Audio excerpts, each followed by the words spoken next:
All right, so today we're gonna start here on the side of your unit. So over here, starting behind the jack, you've got your freshwater connect spot here. It's gravity fed. That's how you're gonna fill your fresh tank. Below that, you've got your cable and satellite coaxial hookup. So wherever you're staying, his is providing you with cable or satellite, you'll be able to hook up to this coaxial, and then you'll be able to get those TV services on the inside. Down below this, if you see the sticker here, it says tie down used for chassis ground. So your tie down here, it is wired, so it will ground your chassis when you're hooked up to your truck. You've got your hot water heater compartment here. So if we fold this down, you've got your pressure release valve up here. You've got your reset button there for when you're trying to light it. Down here is your electric element.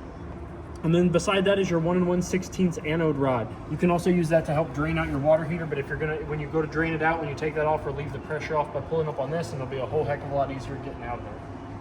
Go ahead and close that back up. You did that very well. It always takes me forever. Up underneath here, this is where your 7-way is going to go. So your 7-way is going to plug into that, and then the other end of your 7-way will plug into your truck to provide you with your running lights, your turn signals, and your camera, as well as it'll charge your battery.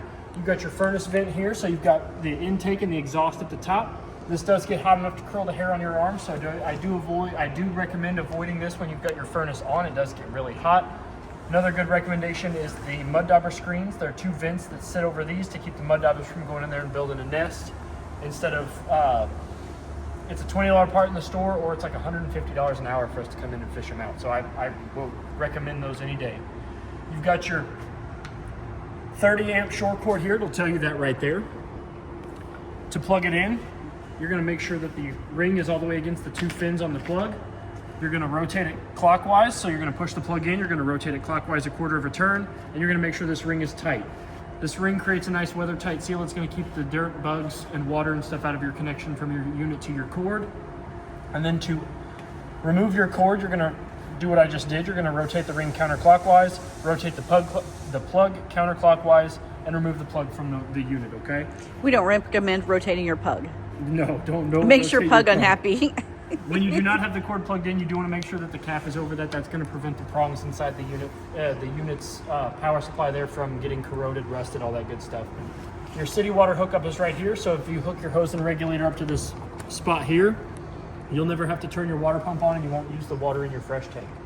We always recommend a regulator because it keeps the water pressure between 40 and 50 psi. Anything higher than that, and you do run the risk of the lines disconnecting and causing a big wet mess in there. You do have an exterior shower. There's my 7 keys out. Thank you. You're welcome. So all of the locks on the outside of your unit are 751.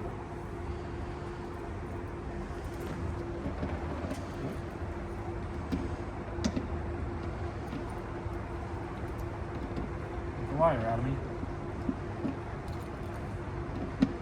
There we go.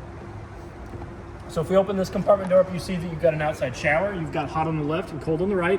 There's a button here on the shower head, so if you want to cut the flow of water off without turning the water off at the pump, you can flip this. Water will stop coming out of the shower head, so you can stop that, let somebody else come over here. And if you do want to go hands-free with your outside shower, you can set it in this handle here, and it'll spray, and you can go hands-free with that. This does not have a closing mechanism, so when you do close it, you do want to make sure that you lock it, or else it will swing back open. Here's your keys back, Dennis. Well, thank you.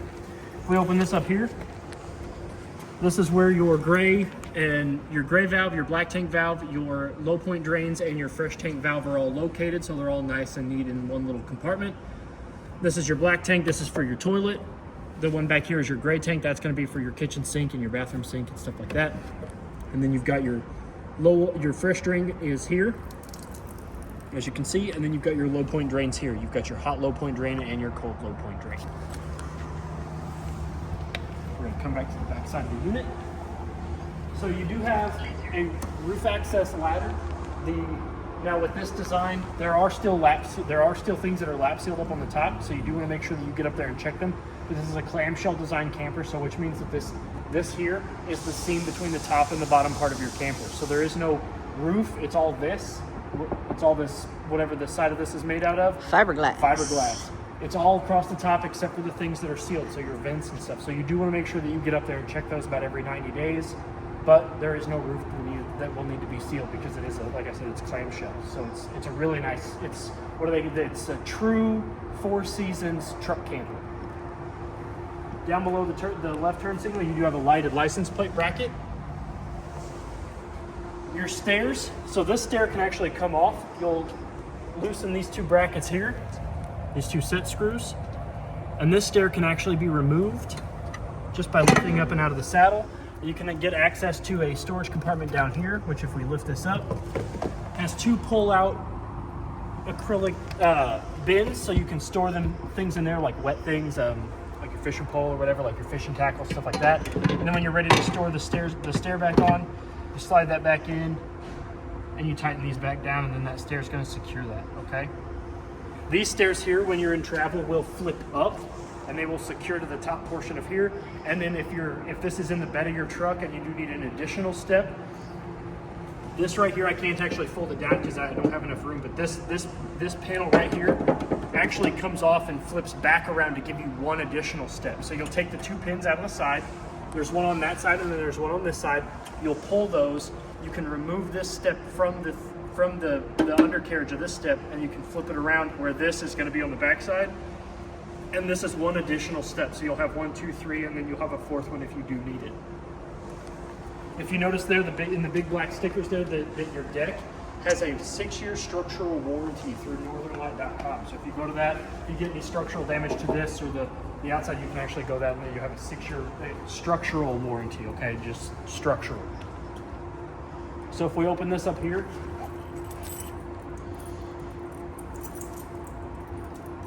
sorry, I got all kinds of keys.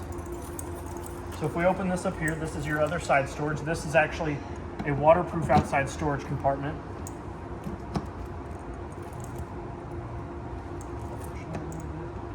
We open this up. Not only is it a waterproof storage compartment, but it also will hold a Honda 32i. It actually tells you there on the door what side this generator will actually fit in there for you. So anything that's comparable to that will probably fit in here as well. Down below this is where your battery compartment is. So this actually has room for 2 batteries in it. So if we open that up, you take a look, the 2 batteries will sit in there. It does say that this will hold 2 27 group batteries. So right there, if you ever have a question of what size batteries will fit in here. And this is also going to give you a warning here. So if you are installing lithium in this, you do want to make sure that it has that battery management system attached to it, okay? To keep it from overcharging when it's plugged into your truck. That's what that means. You've got an outside docking light here, so if you're hanging out and you need a light outside so you can see what's going on, you do have a light here that has an on and off toggle switch at the bottom. This compartment here, if we open it up, this is going to get you into the back side of your refrigerator. So if you ever need to do any maintenance on your refrigerator, you open this up and then you can take out those screws there and get to the back side of your refrigerator easily, okay? You also have 2 outside speakers that are connected to the in-house stereo system that will allow you to play music inside or outside, or both. You do have a GFCI protected 110 outlet there underneath, so you can plug in any sort of outside entertainment. And it does have a reset button on it. Yes, it does have the GFCI reset. And then last but not least, before we go to the inside of your unit, your propane tanks. So this unit does come equipped with 2 20-pound propane cylinders that are full other than what we use to PDI the unit, which is test the water heater, test the furnace, and test the stove and stuff. So if we open the door up, you're going to notice that you only see one. The second one is actually behind it. And in order to pull these out, they are on a slide. So in order to remove them and fill them, you're going to flip this tab open. You're going to push in. This tab will come out. And then you can grab a hold of the dock there and you can pull them both out. Now, if you can see here, they are fed into the unit with an auto change regulator. So this little black arrow up here is for 2 things. It's going to first tell you which tank you're drawing from, and it's going to tell the regulator which valve to open up, okay? So what you're going to do is you're going to open your valve. This is going to be green and it has a G on it, which means that there's gas flowing through it. When this empties, that's going to flip to R and have going to flip to red and have an R in it. And then what you're going to do is you're going to flip this over, open this tank, and then you'll draw from this tank so you can remove whatever tank is empty, go get it properly filled or replaced, come back and reinstall it, okay? When you are ready to travel, you're going to push these back in. And before you go anywhere, you do want to make sure that you secure the propane cylinders back into their housing, okay? So we're going to do that by flipping this latch back over, catching it in the hook, and then slinging it back shut, okay? Watch your fingers. It's a finger pincher. It is a finger pincher. One last thing, your unit has 4 happy jacks on it, 2 in the back and 2 in the front. If for whatever reason you do need to manually crank them up, if the motor gives out and it doesn't want to work off of that, each one of them has a stopper right here that you can remove, and you'll be able to stick your manual crank handle in there that's inside the unit. You'll be able to stick that in there and rotate these and raise and lower them manually, okay? So for what you do have a way to And when you manually crank them, you have to... Yes, you do want to flip this to the down position. That's all 4 of them too. So now that we're done, we're going to go ahead and come to the inside of the unit. So you do have a handle here. So when you're in travel, you do want to make sure that the handle is folded in front of the door. But you're going to lift up and swing it out. We're going to go ahead and open the door. Your unit does have not only a regular door, but it also has a screen door. So you're enjoying a nice camping trip out by the lake or whatever, you can close this up and you don't have to have that door shut. The door also has not only a screen down here, so you can see if you're like on the truck. If this is on the truck, this window is not only for dogs and stuff to look out of, but if you're up high, you can see out of this window, or you can see out of that window depending on how high up your elevation, your eye level is. Now we're going to come inside the unit, and the first 2 things I'm going to point out to you is down there by the entryway door. That is your fire extinguisher. It has been checked. You do want to make sure that those are checked every 90 days to make sure that they are still pressurized, okay? Down below that is your jack remote. This is going to control your jacks. This is going to allow you to raise and lower the unit off and put it on your vehicle, okay? So you're gonna push in, or you're gonna hold these 2 in and out. You're gonna hold them until you see that light shine. There's a little LED right below my fingers. Maybe it's, there we go. It's these 2 buttons, I was wrong. Sometimes it's these, on this time it just so happens to be these 2. So you press these 2 at the same time, that's gonna turn the remote on. Then you have access to all of your jacks independently, or the right side and the left side of your jacks, okay? So this is for the entire left side, this is for the entire right side. This is gonna be for your left front, your left rear, your right front, and your right rear. And I'll go ahead and turn that back off. And then I always stick it right down. I like to keep it right there so that way if you do need to use it while you're outside the unit, it's always right there in the corner. You also have a battery disconnect here. So if for whatever reason you're gonna store this thing for the winter, you're gonna put it away, and you wanna conserve your battery, you do wanna make sure that this is in the off position, because then that'll cut the tie between the battery and the unit and it'll conserve whatever charge your battery has left. Speaking of battery, you do have a 30 amp solar controller here, which is going to pass through 3 very important pieces of information. It's going to tell you what the converter is putting out, it's going to tell you what the solar panels are putting back into the battery, and it's going to give you the temperature of the batteries or the solar panels on the roof, okay? And you can cycle through those with the up and down button, the enter and the back button. If you do decide to change the lead acid batteries to a lithium, you do need to go in here and hit enter until you reach the settings icon, and then you're gonna go to where it says bat, and then you can cycle through those and change your battery. It's very important that you do change the settings on the solar panel controller to the appropriate battery that you put on your unit. If not, it doesn't charge it. It either overcharges it or it doesn't charge it enough, okay? So you do wanna make sure that this is got the correct battery indicated that you have on the unit. We're going to move over here to the switches here. So this is your side awning control. So this is, right now it's in the off position. So to turn it on, we're going to flip the on. And then this button here retracts the side awning in, and this button here extends it out. So I'm going to go ahead and bring it out just a second, and I'll show you what I'm talking about.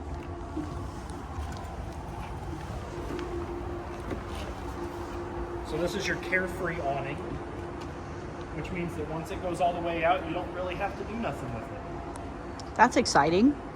And you only ever have to hit it once. You don't have to hold extend. You can just hit the extend button once. Oh, now that's cool. Now I go hands-free.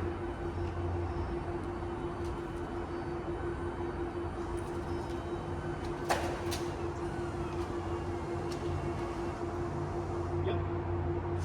And then, so sometimes it'll kick that skirt back up, but I really want that skirt. Ooh. Trey's showing off because he's tall. The skirt should have been rolled up for a while. The skirt should hang down like that, and that's going to provide you with a little bit more protection from the rain or the sun when you're hanging out underneath your awning, okay? And then it also has a light switch that we can turn on underneath that. You see those two switches there? You've got your side awning light switch and your rear awning light switch. So that one's going to turn on the awning that we just sent out, and then this next switch will turn on the light strip that's on your awnings here. Speaking of awnings, you actually have a Ooh, lots of lights. Yeah, that one has lots of lights on the arms and the tube. So this awning here, this is your rear awning. You've got one singular switch up here on the inside that'll run that one in and out as well. Okay. So we're going to run this one out, and I'll show you what it looks like. So be careful because we might get dripped on.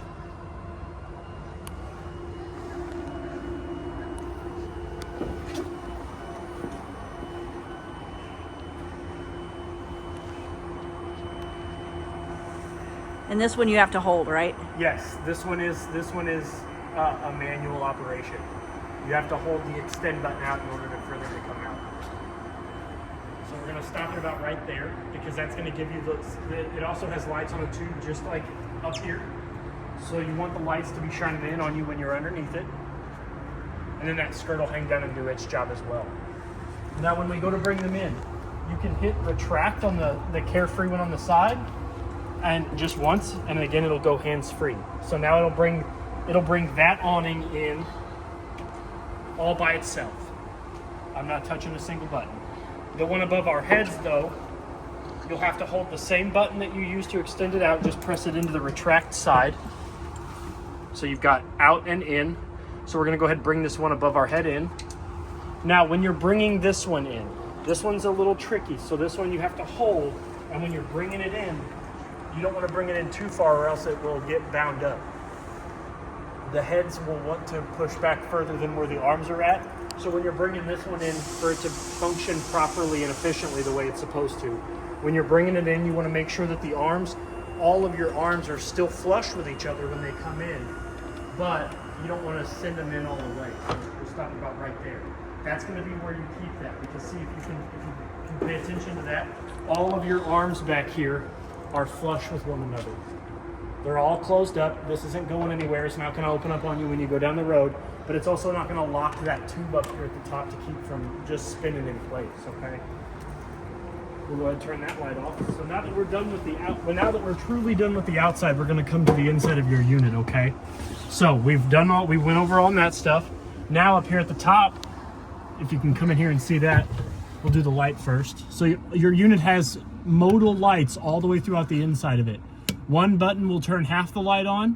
The other side of the button will turn both of the lights on. And you have those modal lights throughout the entire top of your unit, okay?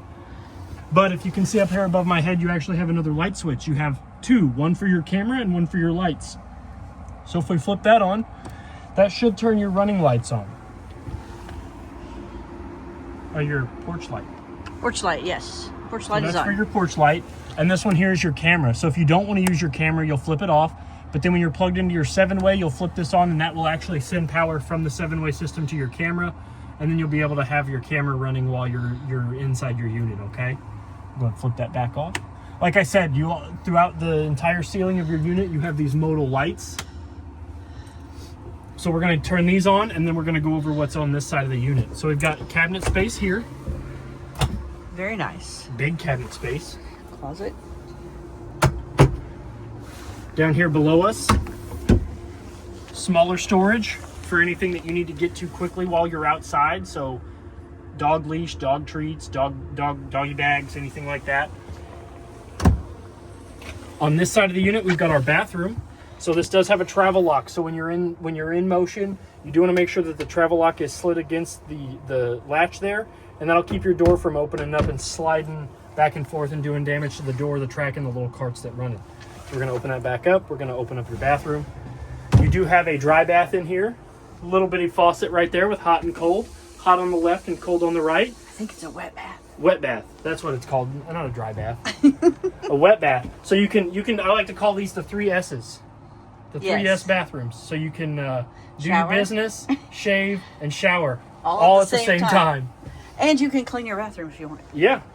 So you've got hot on the left, cold on the right. The little knob there by the hose, you pull that to go from faucet to sprayer. We've got a light. Yep. Again, same modal lights. Your shower will come out of the shower head up to the top, and just like the nice. Yeah, it is a nice one. It's got several features. You turn this knob here, I can't do it with my hand. But this button here is what stops the water flow. So if you are, say you're done taking a shower, but the person with you needs to take one, but you don't want to turn your water off to reset your water heater, you hit that button, it stops the water flow. You can get out, they can get in, they can hit that button, and your water heater is still working, okay? Then you've got your 2-valve toilet. You're going to put your foot halfway down on the toilet valve. It's going to fill the bowl in case you need to fill the bowl, and then when you're ready to flush it, you floor it, and it goes to the black tank where it belongs. Beautiful. And then up underneath that scoop there, that's where your toilet paper goes. Tickets to the show? Tickets to the show. You also have a shower curtain in case you don't want to close your door, and a towel rack behind you, as well as I like to refer to those as a fart fan, an exhaust fan. So if things get steamy or things get stinky, you can open the screen there, and then your fan control speed knob is over there. You can go from off to low to high, and high is, it's going to suck all the steam and the stink out. Get rid of everything. But there is no max air fan cover on that, so if you do open that up while it's raining, do be prepared to get wet. But I guess if you're in the you're already in there. We're gonna lock that back up. You have your refrigerator freezer combo here. It is a Dometic. I think it's that side. Yes. So they open towards the back door. So we're gonna open. Got your refrigerator there. Power knobs or power control is here. So you're gonna hold the up and down button for 3 seconds. That's gonna turn on. You've got your performance mode, silent, and eco, and then your temperature control dial is here. When you click this button, it's gonna indicate with colored lights how cold it gets. The more dots, the colder it's gonna get, okay? I'm freezing. Freezing. Now that we're done in the refrigerator, we'll open up the freezer. You got a temperature slider there. The farther it is to max, the colder it's gonna get in there. We'll go ahead and close these back up. Below your refrigerator and freezer, you do have your LP and carbon monoxide detector. That is one of 3 very important safety features that you have inside your unit. The third one being your smoke alarm. Now, they recommend that you test these every 90 days. I'm going to recommend that you test it every time that you use your unit. When you're stocking this thing full, ready to go on the road, come in here, hit the test button, and check your fire extinguisher, okay? It's gonna prevent you from fires, carbon monoxide poisoning, all that good stuff. So now we're gonna make our way over to the kitchen. So above the stove, you've got your light and your fan. Oh, that's a fan. It is a fan, so you can cook inside without having to worry about the elements. You've got storage space above. More cabinet space. And what you think is cabinet space is not. It is your little bitty microwave. It is bolted in place, so you don't have to worry about it going anywhere. Excuse me. Behind the kitchen, you have your window. So it opens up by pushing away. You always want to push the button in the center. Push the handle, and these push outward. Oh, you got to do these too. Duh. So you'll open up all 3 of those, and then this window will push out. And once you get it to a certain point, the struts will actually keep it open for you. And if you notice there's no screen, that's because once I get these closed, you actually have either a privacy shade or a screen. Very cool. And then up underneath the cabinet space, you've got another modal light, paper towel holder. You've got your in-house Fury and stereo, which you'll turn it on by pushing that red button there, and it'll light that up. Your volume knob is the big silver knob. You've got your setting buttons here, a USB, HDMI, coaxial, or headphones, coaxial, all your buttons here on the face. We'll go ahead and turn that back off. Down below that is a charging station, so if we lift up the left silicone stopper, that is 2 USBs. We lift up this one, it should be 12 volt. Yes. As well as another GFCI protected 110 outlet with the test and reset buttons, and a built-in wall cubby for your remotes. So you've got your television remote here, and your stereo remote there. We're gonna come back to the kitchen counter. You've got your big stainless steel sink. That's a big I was sink. gonna say, holy cow. A chopping block / counter guard. you more counter space when Gives you're not you more. using your sink. Yep. Your stove is a Furion stove, so in order to use it, you do want to lift up on the glass top. Now this does get hot, but it does not get hot enough to cook on. It is tempered glass, but it still will shatter if it gets hot enough. So when you're using your stove, you do want to lift this up to create the backsplash. When you've got this open, what you're going to do is you're going to flip this light on. That's going to turn your burners on. When you've got your burners lit up, you can push in, turn. They're going to turn to red, and you're going to see that, and you're going to hear gas escaping. The next thing you're going to do is you're going to turn this knob here. Your burner's going to ignite. You're going to hold that, let that thermocouple get nice, good, and hot on that burner. You're going to release, and then you can adjust your temperature. You're going to repeat that same process for all 3 burners. Let it get nice, good, and hot. Let go, release. Push in, ignite, push, hold, let go, release. Adjust your temperature. Your oven is the very same way, so we're going to open the oven all the way up. We're going to come down here. We're going to take the far right knob, push in, turn to pilot light. That's going to turn your oven on. What we're going to do is we're going to take the striker. We're going to... Now this one does take a little bit of time, so you got to be patient with it. Say nice things to it. Hello, Evan. We love you. There it goes. See? You said nice things to it and it worked. Now this one you do want to hold for about 10 to 15 to 20 seconds. The thermocouple on this one does need to get a little bit hotter. Once it's stayed on, you can let go of the knob. You can adjust your temperature, and you'll watch that runner ignite down the center of the oven. There it is. And then when you're ready to turn it off, flip the off. The dial should all be blue when they are all off. And then I always recommend, if you're done using your oven, kind of let this heat come out, like let your excess heat come out, let the excess fumes come out, open this up a little bit. Then once it's cooled off enough, you shut that back up. And if you do need a light in your oven, you can actually rotate this, or flip this switch down to the down option, and you'll get a lighted oven. Underneath your stove and oven, you do have a pull-out drawer that has not only your owner's bag in it, but also your 7-way. This has also got a winterization tube built into it, so if you do want to winterize your unit, you can do it that with the tube that is provided. Sewer caps for your sewer outlets, an adapter for your sewer outlet hose, and then also your 2 manual cranks there, the communication cable for your jack remote, so that way if the batteries are ever dead in it, you can use that. And this is the screen for your backup camera. Okay, so you do have all of your stuff for your unit for you here in this bottom drawer. Underneath the sink, I always call this the scrubby holder. This is where you can put all your scrubbies or your sponges or your rags that you use to do your dishes. Pull-out drawer right underneath your sink. And below that, a little bit of cabinet space. If that's not enough cabinet space for you, up underneath the step that gets you from the living quarters to your bedroom, you have a pull-out drawer with a utensil holder there for you. It is removable. Cool. So you can replace that if you want. You also, now that we're done on this side, we're going to move over to the sitting quarters. So up above there on the wall, you have a Northern Light provided time, temperature, and date clock there with all the settings. So it does have an alarm setting, so you can set that. If you're like me and you want to go camping and you don't want to take technology with you or rely on it, you can set your alarm with the built-in clock. Below that is your max air fan cover. So what that's going to do is that's going to allow you to control the max air fans that are in your unit, which is the one above our head there, which is identical to the one in the bathroom, except the one in the bathroom cannot be used with that remote. You've got your control panel there in the middle. That's going to give you your battery reading, but it's going to always show full as long as it is plugged into the 30 amp short cord. If you do want an accurate battery reading, you do need to remove the short cord from the power source. You've got your fresh tank reading, your gray tank reading, and your black tank reading, all off of that control panel there. And then the switch on the bottom there, that is for your water pump. So if you do want to turn your water pump on, you will flip that switch on, and it will allow you to turn your water pump on.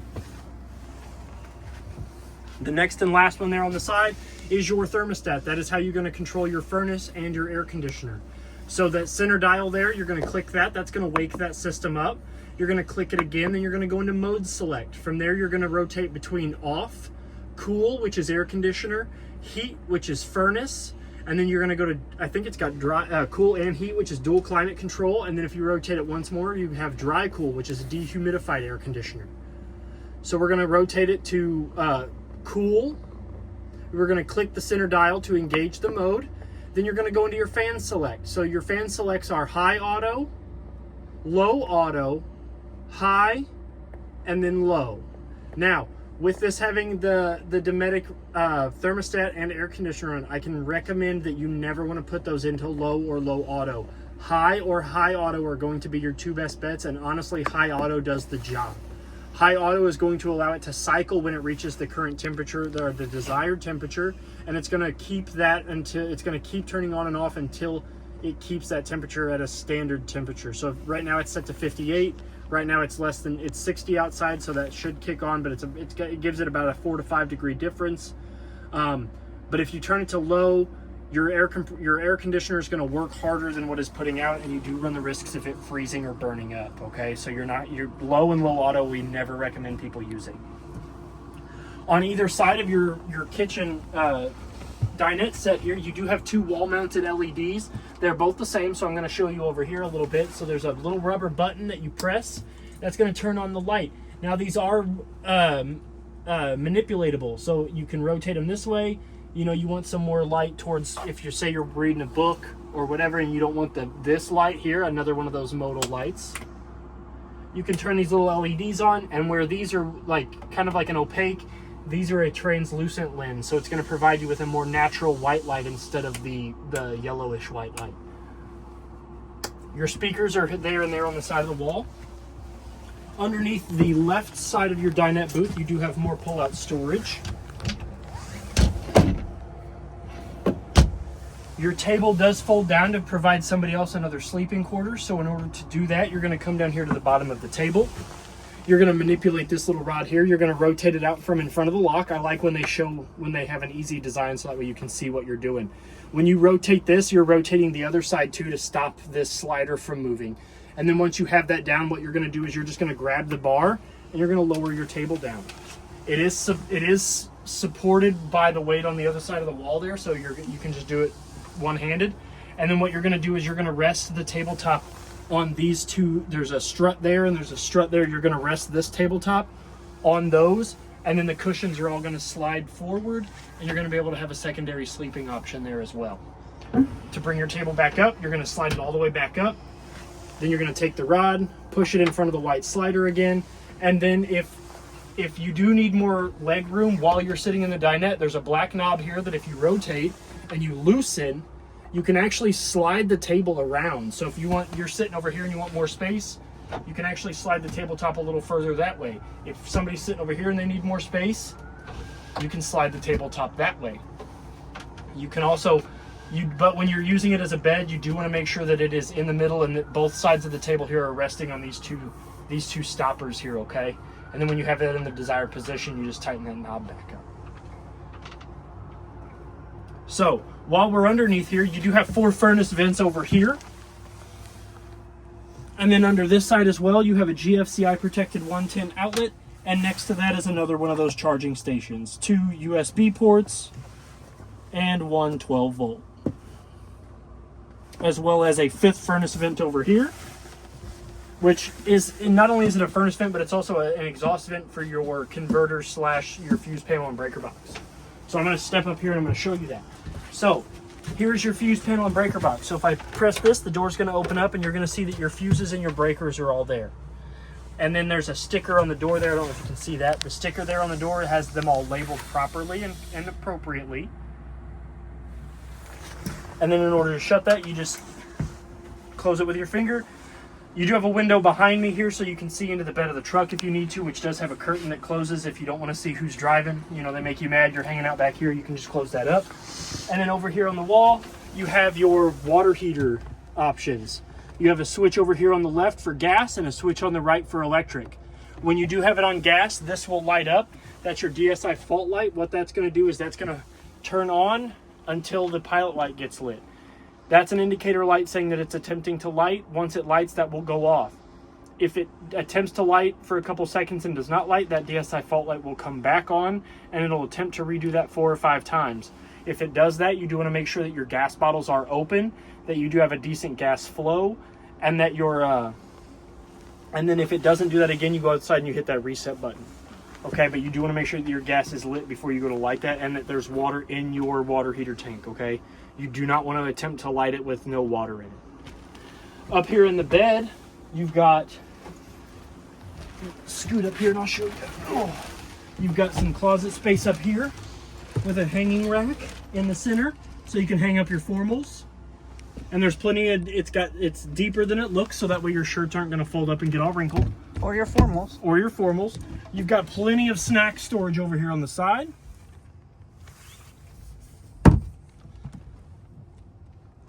A window just like the window behind your kitchen.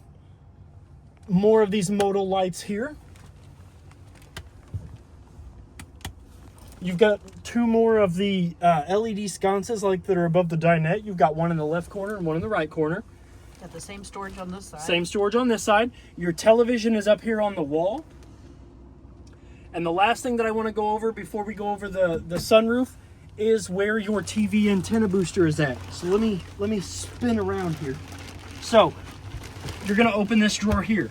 Not only do you have a 110 outlet down there at the bottom to plug in any sort of other entertainment, but the box right above that is your antenna booster box. So, unlike the traditional ones, this one has a wind guard booster, so you actually have to turn this one on. So there's a button, if I turn that on. Oh, there it goes. You're gonna watch it light up. It's gonna do its little dance. It's gonna cycle through. Now it's gonna tell you that you're picking up 10 channels. So then when you turn your television on, whether it be this one or another one that you plug into, you'll be able to get 10 channels. It does have a seek button, so if you're going to a new location that's in a different antenna broadcasting network, you're going to hit the search button and it'll pick up those channels as well. Okay? And then once you're done with that, you can leave that on or you can turn that back off. I always like to turn it back off. There's a button in the top right corner up here, right below that LED light. I'll have to wait for it to turn back on. There we go. And last but least is your, oh, come on now.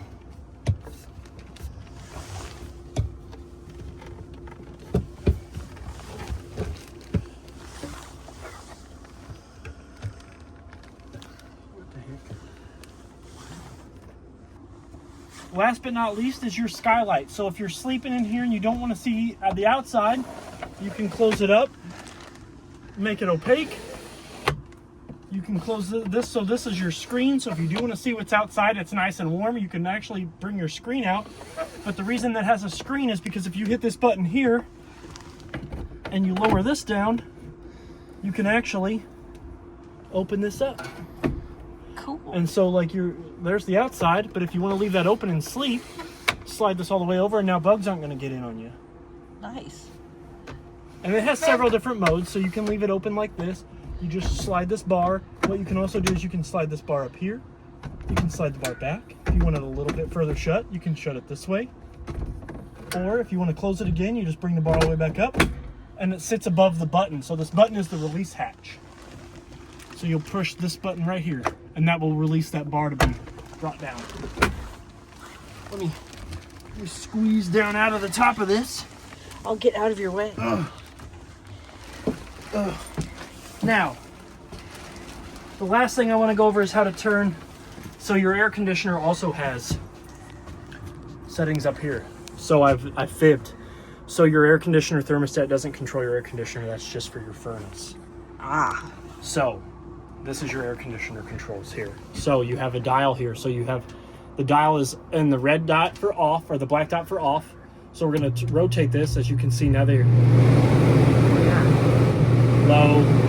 Now it doesn't have heat options because it does have a furnace. There's no heat options, so we're going to flip it off. And then you also have your gradient dial here. So the bigger the blue is on this side of the dial, the colder it's going to be in here, okay? And then to close your dump vents, you got a little slider here. So your dump vents work. Your dump vents are going to work to blow air straight down out of your air conditioner, okay? So if you want it to be cold super fast in here, open these up. if you're sleeping in here and you want it to be colder on you while you're sleeping, you've got 4 vents on either side of your air conditioner. So you're going to open this one up, you're going to close these, and now the cold air's got nowhere to go but out and towards you while you're sleeping. You're sitting here doing your work. You want to be cold while you're doing your work. You open up the side vent. You know, you're going to the bathroom and it's cold. You want to be cold. Open up your vent back here. You want it cold everywhere, you open them all. Yeah, you want it cold everywhere, you open them all, and then you can also open your dump vent as well. But we're gonna turn this back off. So this is only for your furnace. So the only things you'll ever need to worry about on this is when we go in here, we go to heat, okay? That's the only thing you gotta worry about, is where it says heat. That's your furnace, okay? That's only controlling your furnace. I'm gonna repeat that once more. That thermostat on the wall is only for your furnace, okay? These are your temperature controls for your air conditioner, okay? So if you have any other questions or concerns about your unit, please feel free to reach out to us here at Parkland RV. My name is Trey. Happy camping and good luck. Thank you. Very good.